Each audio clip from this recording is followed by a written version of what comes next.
Hi hello welcome to post 360. నేను మీ మురళీ రాపల్లి. ఈరోజు YSRCP party ఆవిర్భావ దినోత్సవం.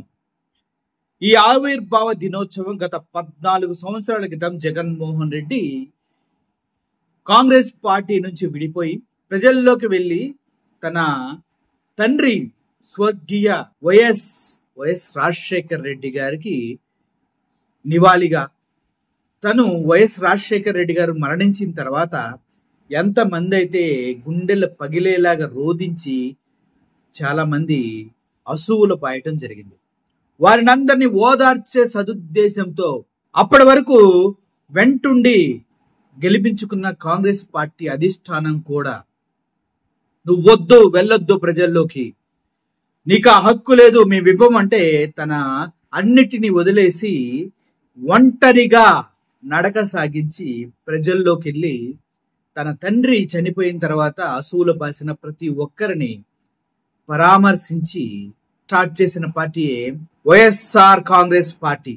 ఈ వైఎస్ఆర్ కాంగ్రెస్ పార్టీ ఇప్పటి వరకు ఎప్పుడూ కూడా పొత్తులకు వెళ్ళలేదు, పక్కన ఉన్నటువంటి ఎమ్మెల్యేలని డబ్బులు ఇచ్చి లాక్కోలేదు.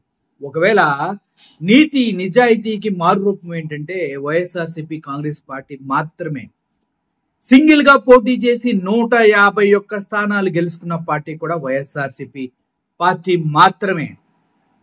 మాట ఇచ్చాడంటే తప్పడు, మాట తప్పడు మడమ తిప్పడు అనే ట్యాగ్ లైన్ తో జగన్మోహన్ రెడ్డి అధికారంలోకి వచ్చిన దగ్గర నుంచి మేనిఫెస్టో అంటూ ప్రజల్లోకి తీసుకొచ్చి కేవలం అంటే 3 పేజీల్లో మేనిఫెస్టోని 95% నెరవేర్చినటువంటి ఏకైక పార్టీ ఏదైనా ఉందంటే అది వైఎస్ఆర్సీపీ పార్టీ మాత్రమే. ఇందులో ఎటువంటి అతిశయోక్తి లేదు. అయితే అందరికీ నమస్కారం.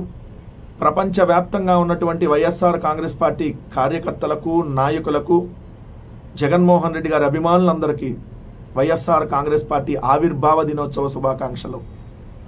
సరిగ్గా 14 ఏళ్ల క్రితం మార్చి 12, 2011 సంవత్సరంలో జనం కోసం 39 సంవత్సరాల యువకుడు ఎత్తినటువంటి జెండా వైఎస్ఆర్ కాంగ్రెస్.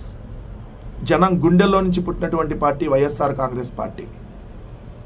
ఎన్నో ఆటుపోట్లు, ఎన్నో అవమానాలు, పార్టీ అధ్యక్షుడు జగన్మోహన్ రెడ్డి గారిని లేకుండా చేయాలనేటువంటి ప్రయత్నాలు, అనేక రకాల కుట్రలు, కేసులు, అనేక రకాలుగా వేధింపులు, అనేక రకాలుగా అవమానాలకు గురి చేసిన ఏ రోజు కూడా విలువలు కోల్పోకుండా విశ్వసనీయత అనేటటువంటి పదానికి ఒక అర్థం తీసుకొని వచ్చి దేశ రాజకీయాల్లోనే ఒక సువర్ణ అధ్యాయాన్ని సృష్టించినటువంటి పార్టీ ఏదైనా ఉంది అంటే అది కేవలం వైఎస్ఆర్ కాంగ్రెస్ పార్టీ.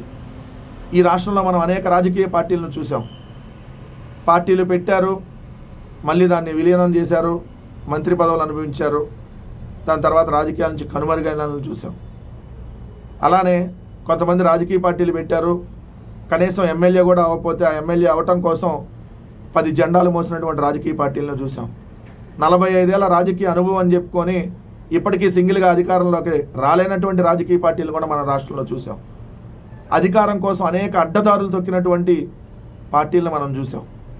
కానీ ఏ రోజు కూడా అధికారమే పరమావధిగా అబద్ధాలు ఆడనటువంటి రాజకీయ పార్టీ ఏదైనా ఉంది అని అంటే అది కేవలం వైఎస్ఆర్ కాంగ్రెస్ పార్టీ. అధికారం ముఖ్యం కాదు, ప్రజల గుండెల్లో చిరస్థాయిగా నిలిచిపోవటం ముఖ్యం. చెప్పాడంటే చేస్తాడంతే అనేటటువంటి ఒక ట్యాగ్ లైన్ ఏర్పాటు చేసుకొని మేనిఫెస్టోకి ఒక సరికొత్త నిర్వచనం చెప్పి ఇచ్చిన మేనిఫెస్టోలో 95% హామీలని అమలు చేసినటువంటి పార్టీ ఈ దేశంలో ఏదైనా ఉంది అంటే అది కేవలం వైఎస్ఆర్ కాంగ్రెస్ పార్టీ. మళ్ళీ చెప్తా ఉన్నాం, ఈ జెండా జనం కోసం జగన్మోహన్ రెడ్డి గారు ఎత్తినటువంటి జెండా. మా బలం, విలువలు, విశ్వసనీయత. ఇవాళ వస్తాం అధికారంలోకి, లేదంటే రేపు పొద్దున అధికారంలోంచి పోవచ్చు. బట్ చనిపోయిన తర్వాత కూడా ప్రజల గుండెల్లో చిరస్థాయిగా నిలబడాలి అనేటటువంటి ఒక ధ్యేయంతో రాజకీయాలు చేస్తున్నటువంటి ఏకైక వ్యక్తి జగన్మోహన్ రెడ్డి గారు. ప్రపంచవ్యాప్తంగా ఉన్నటువంటి వైఎస్ఆర్ కాంగ్రెస్ పార్టీ అభిమానులందరికీ మరోసారి ఆవిర్భావ దినోత్సవ శుభాకాంక్షలు తెలియజేసుకుంటా ఉన్నాం. విన్నారు కదా, నిజం చెప్పాలంటే జగన్మోహన్ రెడ్డి అబద్ధాలు ఆడాలంటే 100 అబద్ధాలు ఆడొచ్చు. ఎందుకంటే ఆయన నమ్మే పరిస్థితి కూడా ఉంది. ఆంధ్రప్రదేశ్లో ఇన్ని పథకాలు ఇచ్చిన వ్యక్తి ఇప్పుడు అంతగా డబ్బులు ఇస్తా అన్న కూడా ప్రజలు నమ్ముతారు. కానీ అది అది కార్యాచరణకు సాధ్యం కాదు. ఎందుకంటే అంత బడ్జెట్ ఆంధ్రప్రదేశ్ లో లేదు కాబట్టి నేను అవి ఇవ్వలేను, అవి అబద్ధపు వాగ్దానాలు చేయలేనని గట్టిగా నిలబడిన తర్వాత ఇప్పుడున్న పార్టీ కూటమి పార్టీ వచ్చి డబల్ ట్రిపుల్ ఇస్తాం అంతకుముందు జగన్మోహన్ రెడ్డి గారు ఇచ్చిన కన్నా అని చెప్పి మోసం చేయడం జరిగింది. అదే అధికారంలో లేనప్పుడు జగన్మోహన్ రెడ్డి అధికారంలో ఉన్నప్పుడు ఏం చెప్పారు?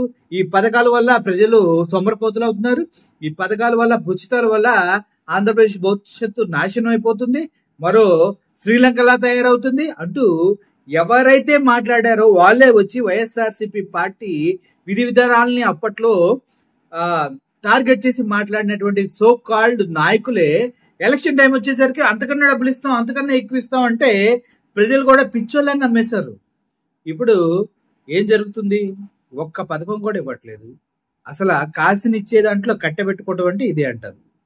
సో ఓవరాల్ గా ఈ రోజైతే వైఎస్ఆర్సీపీ ఆవిర్భావ దినోత్సవం, అదేవిధంగా పోరుబాట అంటూ అన్ని జిల్లాల్లో తల్లిదండ్రులతో కలిసి కలెక్టరేట్ వరకు ర్యాలీగా వెళ్లి వినతి పత్రాలు కలెక్టర్ అందించడం జరుగుతుంది. సో తద్వారా ప్రజల్లో ఇంకా వైఎస్ఆర్సీపీ పార్టీ స్ట్రాంగ్ గా తయారవబోతుంది. సో వైఎస్ఆర్సీపీ పార్టీకి హృదయపూర్వకంగా ఆవిర్భావ దినోత్సవ శుభాకాంక్షలు పోస్ట్ 360 తరపు నుంచి. Thank you for watching this video. Murali signing off. Thank you so much.